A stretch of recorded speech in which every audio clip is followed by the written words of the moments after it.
Happy Sunday, everyone. We're going to be doing a Sunday analysis of what I expect NQ and ES to do this week. We're going to go into important price levels. We're going to develop a bias live. Liquidity, where liquidity is residing, where I'm expecting price action to go. I don't know if you guys watched or into soccer. Real Madrid and Barcelona played recently, and of course, Barca won. That's just something I do outside of the charts. So we're just gonna get into the Sunday analysis. For starters, we'll start with Top Step. We have this over here that just tells me the monthly P&L. So last week we had a 160, 120, and then a 185. Both of those wins were around 1R, 2R, sorry, for what they were. I'm pretty sure on the 7th I got stopped at my stop loss with it. And on the 9th, it was just an overall not the best trade. I was trading on Friday during PM Silver Bullet when the morning and lunch and prior to PM Silver Bullet already ran through all the liquidity. So overall, you're buying in an area that you shouldn't buy in. But then month prior ran really well. Only 2 big trades. We had Christmas, New Year, and everything. So it was a little harder. So yeah, let's just start off with the Sunday analysis. So once again, we always start off with news. We have CPI this week, which will be very interesting. I do have school starting up tomorrow. Winter break is now ending, sadly. So yeah, I'm going to go back to classes. Still going to try to pump out these videos every so often when I can. No guarantees. I really was able to push out a lot of videos, shorts, and everything because I was on winter break. But hopefully we can maintain that coming into the school year, and which is tomorrow. Tomorrow we don't have news. Tuesday we have CPI. Normally, how I usually trade is I don't trade the day before CPI whatsoever. Tomorrow I will be risking $60 and I will be trading, or $75, and I will be trading day before CPI, trying to once again increase that quantity while not compromising the quality of my trades. So we have Tuesday 8:30 CPI, Wednesday PPI, Thursday 8:30, and then Friday no news. Sorry.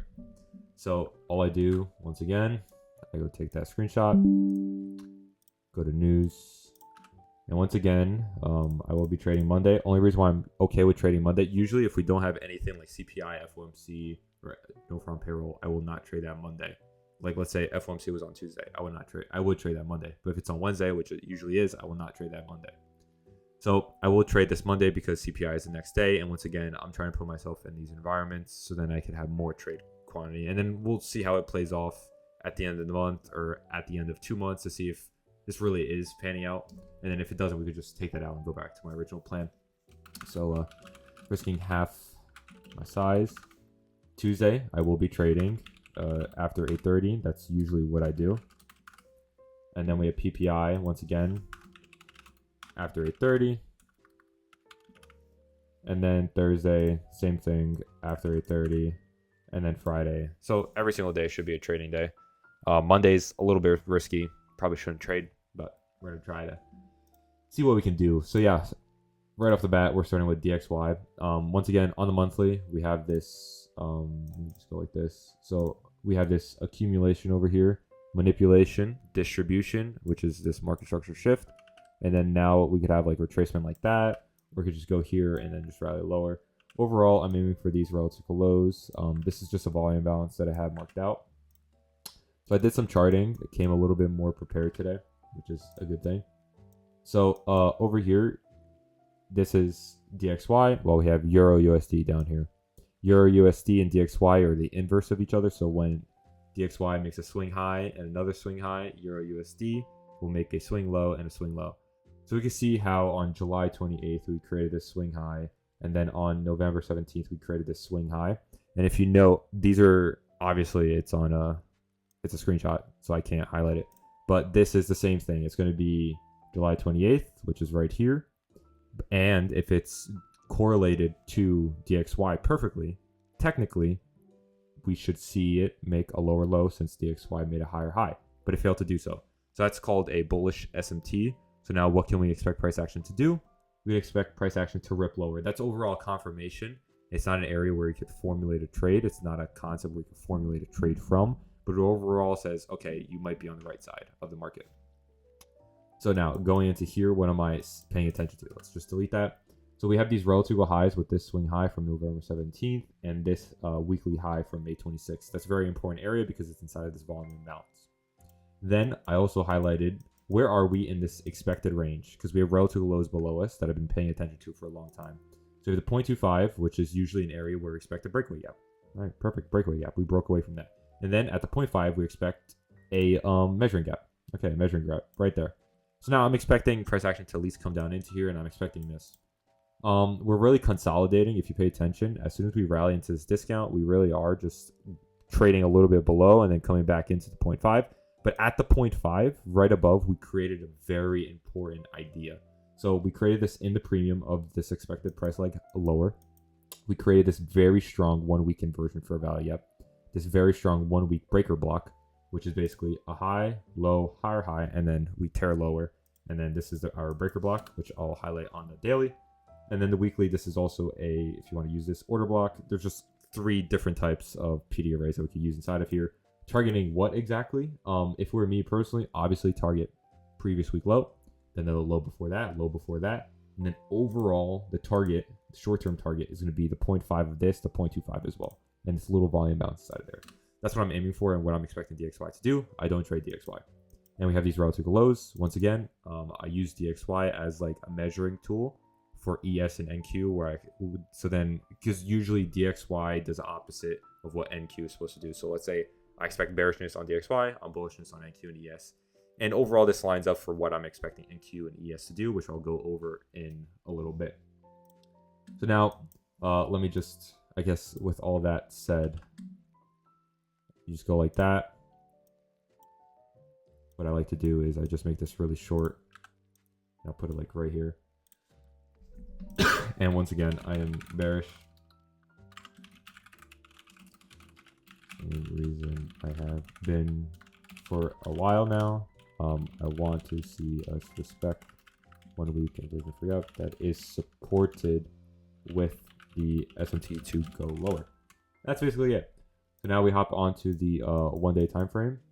So whenever we highlight a breaker block is usually 3 candles of a it's the downside candles. It's not the bullish. Bullish is an order block. Breaker block is downside when it's a bullish a bearish breaker block.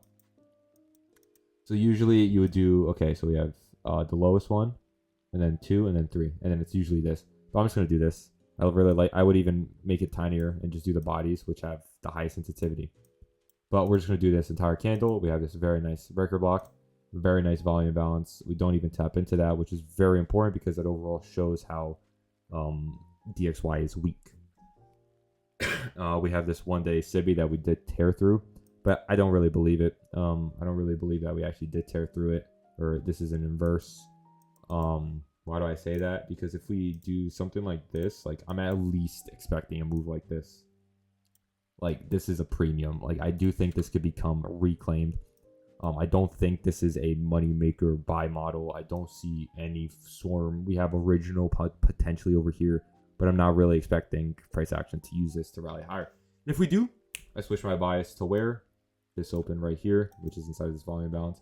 This candle that large, I think this is a new day opening gap, and then just tear lower. So that open is an important area of interest.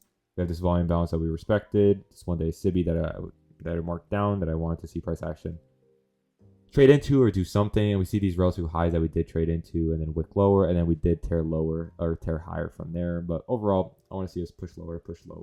We have this very important balance price range, which is very good aim for price action. So I do want to see an eventual right down into there. So yeah, overall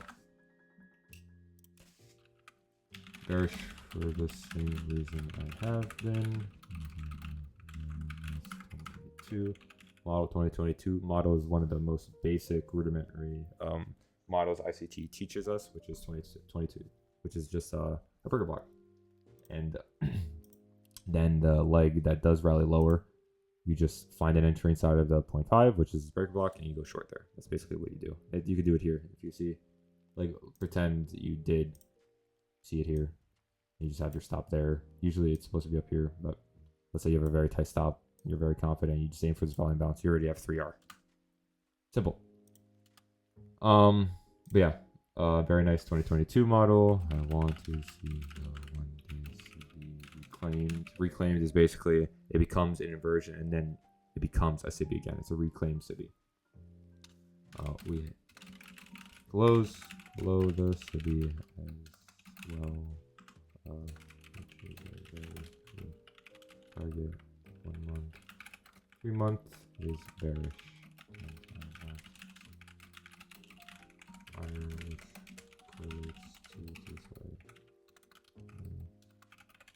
Supported with the low correlation. Sorry.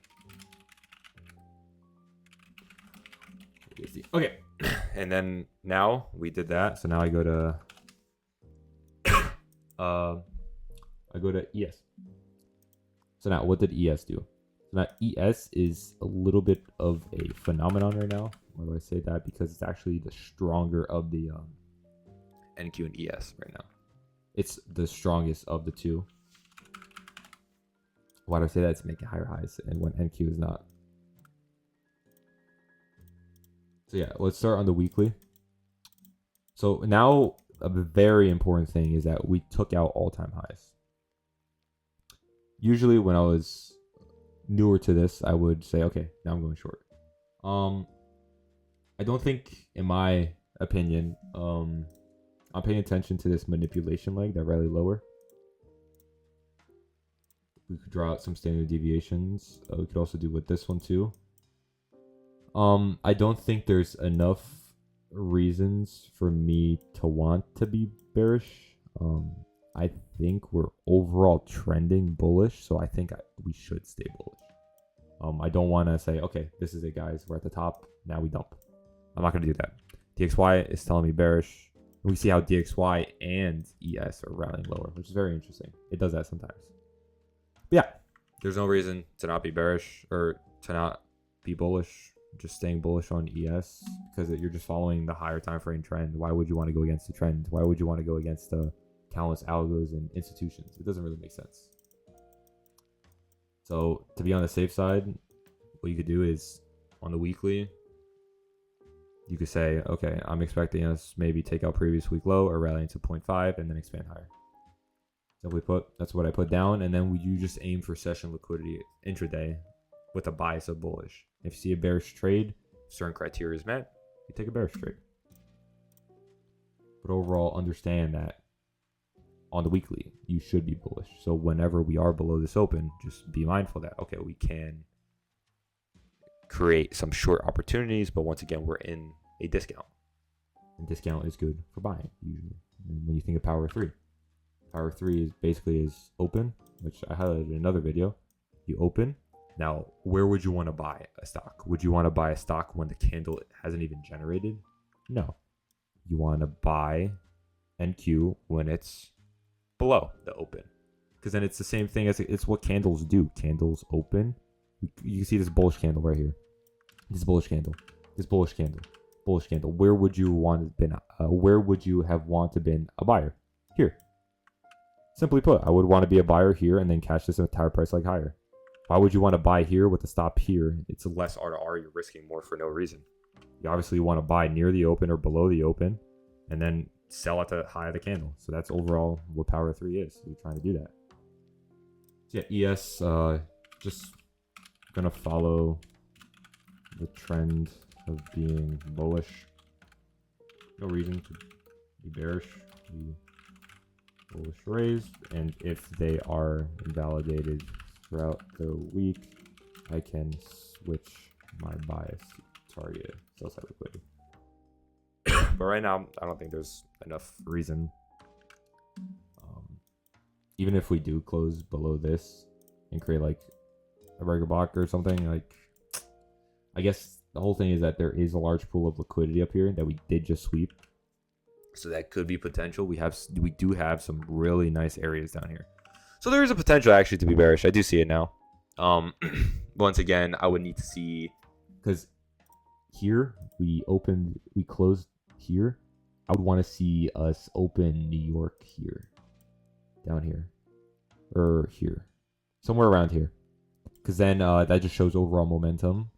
And then yeah, okay, I'm okay with being bearish, because then it kind of tells me like, okay, I can be on side because we do have this breaker block, took out a large pool of liquidity, and overnight we did rally lower, and we do have this suspension block and volume bounce under, so potentially. So now with these ideas, I'm conflicting with my weekly bias and weekly bias. Now I'm going to say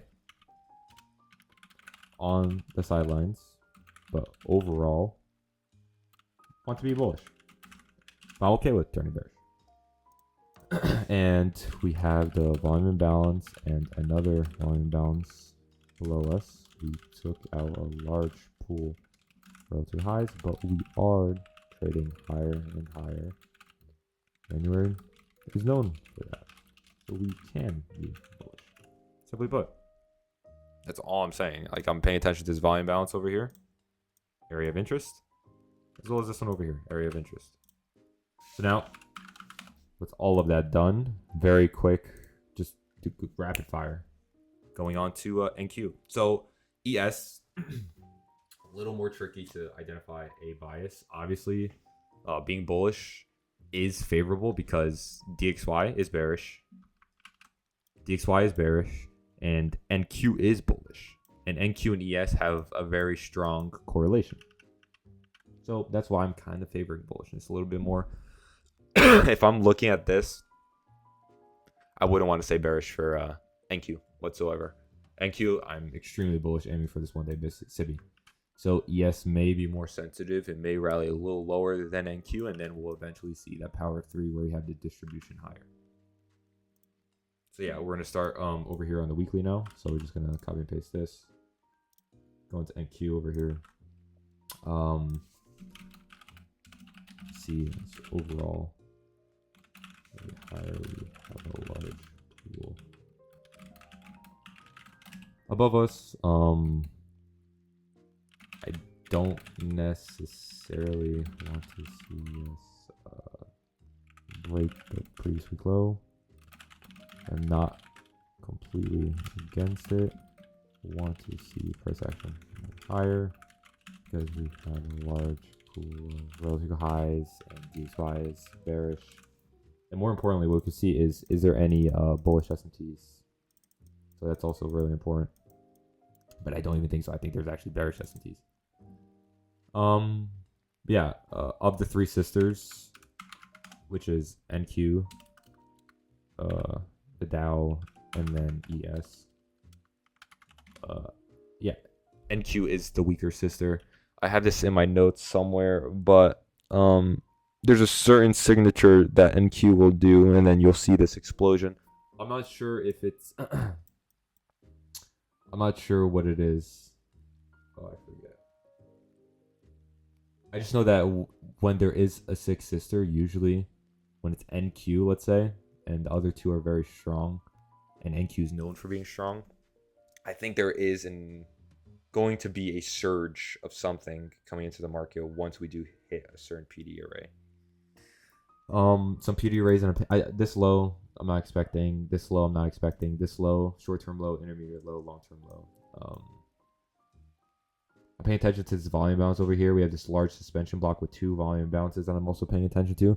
We see how we've been trading throughout and inside of it. We have this very large volume balance that we've been trading inside of. We have this volume balance over here that potentially we may rally into. I think we'll have better scope on the daily potentially. Yeah, now coming on to the daily, obviously relative highs, such an important part right here.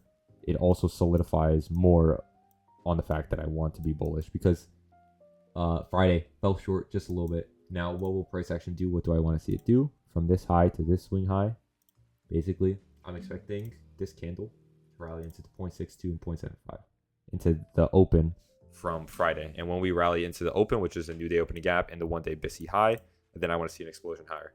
If we don't, that's not something I really favor because then we could tear lower. But I'm bullish. Regardless, I'm bullish. There's no reason to be bearish on NQ in my opinion. So much liquidity above us, which is it's an astronomical amount. Currently in this entire price leg higher, from this high to this high, something that's very important to note is that we are not in the discount. Okay, so now we move it to this leg over here. Where are we in this leg? We did come into discount. Okay, now we have this leg over here. We did tap into discount, and then we did have a reaction. So now I'm using this price leg, the discounted premium of this price leg, to expect price action to rally higher.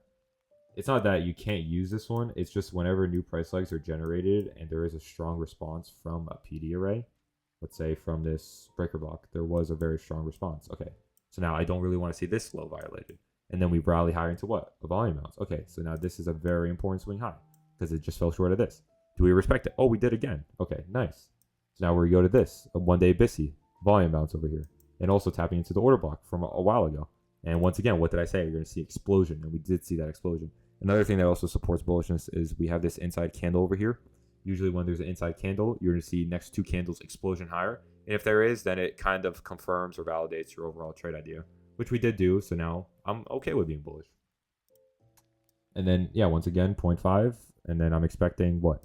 From here to here, which is this swing high to this swing high now, where we did have a strong response, to 0.6, which is the open of Friday, for us to rally, potentially create the low day there, and then explode higher. No promises though that will be the low day, but that would be so cool. Put that in a nice video. Overall bullish. I want to see if we can create the low of the week, the high of the 1 day BISI, and then explode higher to the previous week highs and the relative highs that are above us. Simply put. So now we go into the volume, the 4 hour time frame over here. So now what can I use over here? So once again, something that's very important is that last week, what did we use? We used this 4 hour inversion for value up. That was a very strong 4 hour inversion for value up. So now I could potentially be using that as a 4 hour reclaimed BISI. So I will be paying attention to that once again. So let me just drag this out in time.